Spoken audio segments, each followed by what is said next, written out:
Good morning, students. You are watching Education Arena and I welcome to all of you.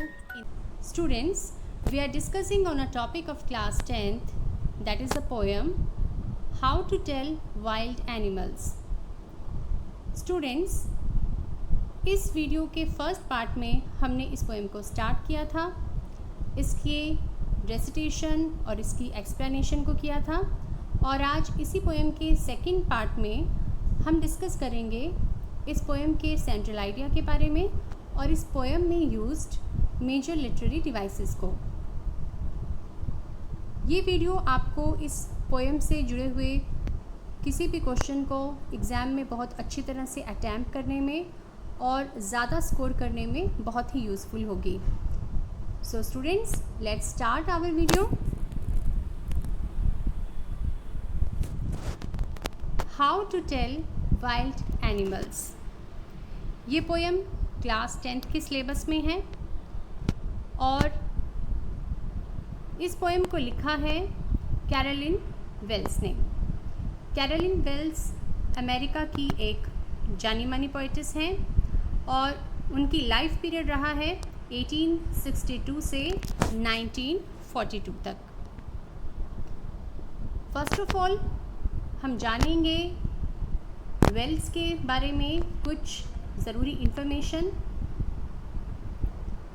Caroline Wells was an American writer who was famous for her books based on mystery. Carolyn Wells की जो books हैं वो mystery books मानी जाती हैं, mystery के ऊपर based हैं, यानी कि रहस्यमय बातों के ऊपर, रहस्यमय घटनाओं के ऊपर वो लिखती हैं।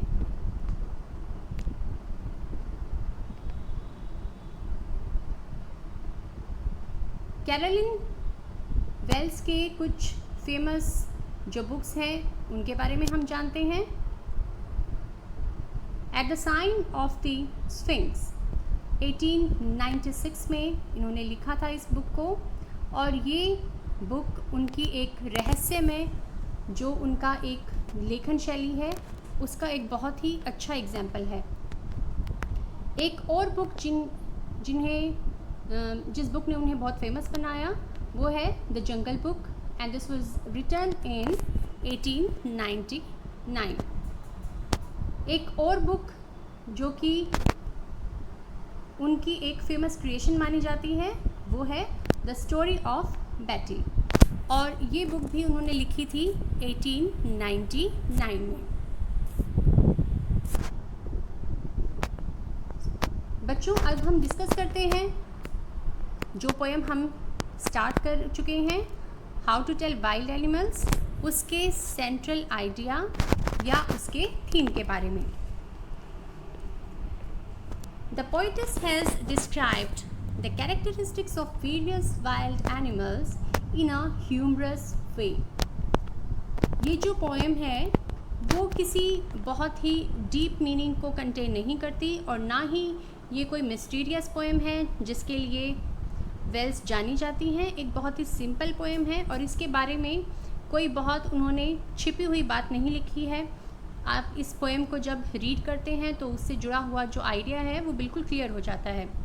तो इस पोएम में पोएटिस ने डिस्क्राइब किया है वाइल्ड एनिमल्स से जुड़ी हुई कैरेक्टरिस्टिक्स को और ख़ास बात यह है कि इन वाइल्ड और बहुत ही ख़तरनाक माने जाने वाले ये जो जानवर हैं इनकी कैरेक्टरिस्टिक्स को उसने एक ह्यूमरस वे में प्रेजेंट किया है and this is the speciality of this poem. The introduction given by her is funny and interesting. और जिस तरह से वेल्स ने इन वाइल्ड एनिमल्स को इंट्रोड्यूस किया है वो बहुत ही एक फ़नी और इंटरेस्टिंग है। एक तरीका है जिसको पढ़कर रीडर को थोड़ा सा अम्यूज़मेंट भी आता है और वो फ़नी भी लगता है। These animals are very dangerous and furious, but the way to introduce is quite ironical. और जो ख़ास बात है कि ये जो एनिमल्स के बारे में जिन एनिमल्स के बारे में पोएटिस ने इस पोएम में डिस्क्राइब किया है वो सब के सब बहुत ही डेंजरस और फ्यूरियस माने जाते हैं, लेकिन ख़ास बात है कि उनका इंट्रोडक्शन इस तरह से दिया गया है कि ये पोएम एक आयरनिकल डिस्क्रिप्शन प्रेजेंट करती है। एक बहुत ही हास्यप्रद तरीके से ये उन जानवरों के बारे में इंट्रोडक्शन देती है। और जो ख़ास बात जो इसमें पोएम में जो आगे पोएटस ने बताई है, the reader can identify Asian lion by its roar. कुछ हर तरह के जो वाइल्ड एनिमल्स हैं जिसके बारे में इस पोएम में डिस्क्रिप्शन दी गई है, तो उनमें उनसे जुड़ी हुई जो ख़ास बातें हैं, जो स्पेशलिटी हैं उन वाइल्ड एनिमल्स की, उनके बारे में पोएटस ने डिस्क्राइब किया है। फॉर एग्ज़ाम्पल, आप आइडेंटिफाई कर सकते हैं एशियन लायन को by its roar. Asian lion जिसे जंगल का राजा कहा जाता है, उसकी दहाड़ जो है वो इसकी ख़ास बात है। और उसके रोर जब वो करता है, जब वो दहाड़ता है, तो जंगल के सारे जानवर डर जाते हैं, घबरा जाते हैं। और यही उसकी आइडेंटिफिकेशन है जिसके बारे में पोएटस ने इस पोएम में बताया है। A tiger bytes skin that is yellowish brown in colour. और जो टाइगर है, जिसे बहुत ही खूबसूरत और बहुत ही एक शानदार जानवर माना जाता है, बंगाल टाइगर, उसको आइडेंटिफाई किया जा सकता है इसकी येलोइश ब्राउन कलर से। अ बियर विद इट्स वार्म हग। एक बियर जो कि जाना जाता है अपने वार्म हग के लिए, जिस तरह से वो गले मिलता है अपने शिकार को, उससे आइडेंटिफाई किया जा सकता है। Hyena bites smile. A crocodile bites tear and chameleon by its changing colours. तो हर एक जानवर जो है उसकी जो सबसे ख़ास बात है, वो ख़ास बात पोएटस ने इस पोएम में हाईलाइट की है और बताया है कि उस कैरेक्टरिस्टिक्स से हम उस वाइल्ड एनिमल को आइडेंटिफाई कर सकते हैं। तो ये डिस्क्रिप्शन जो है वो पोएटस ने इस पोएम में दी है। And all description is interesting as well as thrilling. जी हाँ, ये डिस्क्रिप्शन जितना इंटरेस्टिंग है उतना ही थ्रिलिंग भी है, उतना ही रोंगटे खड़े करने वाला भी है। हालांकि ये जो कैरेक्टरिस्टिक्स को डिस्क्राइब किया है वो ज़रूर थोड़ी आयरनिकल लगती है, लेकिन वो जो तरीका है और जो उनकी क्वालिटीज़ हैं वो पढ़ने वाले को एक तरह से थ्रिल कर देती है।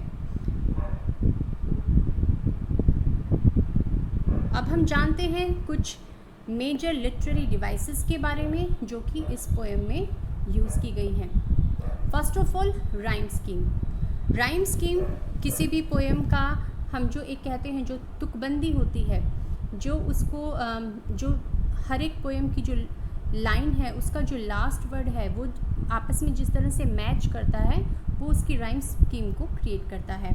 और ये जो पोएम है वो एक बहुत ही परफेक्ट राइम स्कीम के अनुसार लिखी गई है।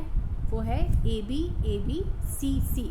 पूरी पोएम में यही rhyme scheme A B C C जो है, इसी के अकॉर्डिंग पूरी पोएम को लिखा गया है। जो और ख़ास बातें हैं जो इस पोएम से जुड़ी हुई, एंजेपमेंट। एंजेपमेंट क्या होता है? जब हम किसी एक लाइन को कंप्लीट किए बिना, पोएम में जब हम एक लाइन में जब हम अपने व्यूज़ को एक्सप्रेस करते हैं, उस लाइन को कंप्लीट किए बिना जब हम उसी आइडिया को नेक्स्ट लाइन तक लेकर जाते हैं तो वो कहलाता है enjambment. Continuation of a sentence from one line of poetry to the next.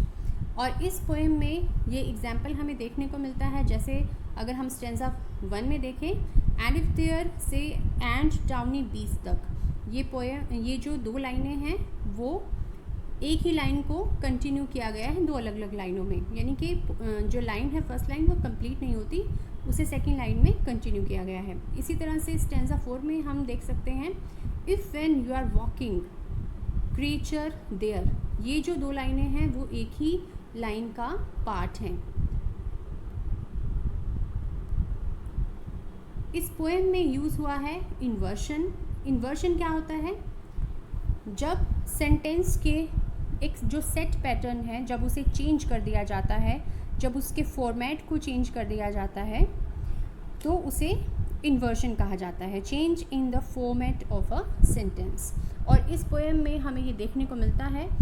For example एक लाइन है, if there should to you advance, sentence pattern को चेंज किया गया है। इसी तरह से एक और लाइन है, the Bengal tiger to discern, यहाँ पर भी सेंटेंस पैटर्न को चेंज किया गया है।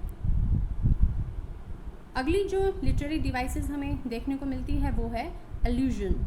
एल्यूजन का मतलब होता है reference to a famous thing, place और स्पेशेस। जब हम किसी फेमस चीज़ के बारे में, किसी जगह के बारे में या हम किसी प्राणी के बारे में जब हम रेफरेंस देते हैं तो उसे कहा जाता है एल्यूशन।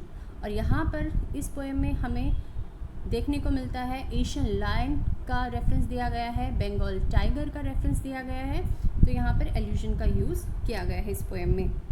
नेक्स्ट जो यहाँ पर जो डिवाइस यूज़ हुई है, लिटरेरी डिवाइस, वो है assonance. Assonance means repetition of vowel sounds. Vowel sound यहाँ पर ओ जो वाउल साउंड है उसका रेपिटेशन हमें बहुत जगह पर देखने को मिलता है। For example, you should go, should to you, और if someone when roaming round, strolling for you, whose spot. ये जो यहाँ पर ये जो लाइंस हैं, ये जो वर्ड्स या फ्रेजेस हैं, वहाँ पर साउंड ओ का रेपिटेशन हमें बार बार देखने को मिलता है। इसी तरह से साउंड ई का रेपिटेशन यहाँ पर देखने को मिलता है। For example, meet a creature there.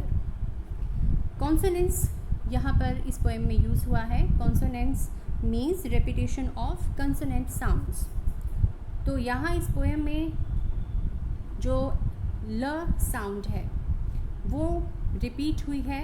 जैसे एक एग्जाम्पल है, ही विल ओनली लेप एंड लैप, तो यहाँ पर ल साउंड बार बार रिपीट हो रही है। इसी तरह से जो ग साउंड है, सिंगल विंग, यहाँ पर इसका रिपीटेशन है और ये कॉन्सोनेंस का एक फाइन एग्जाम्पल हम कह सकते हैं।